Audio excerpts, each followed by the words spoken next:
సవాలే లేదు, సారు లేనిది తెలంగాణ లేనే లేదు.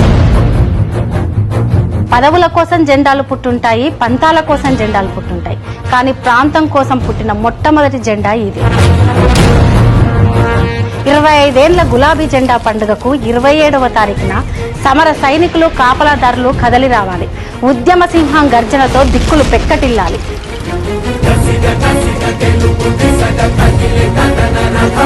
మరో చరిత్రకు మనమే ఊపిరిపోయాలి. జై తెలంగాణ, జై కేసీఆర్. సాసగా గుండెలో ఆశగా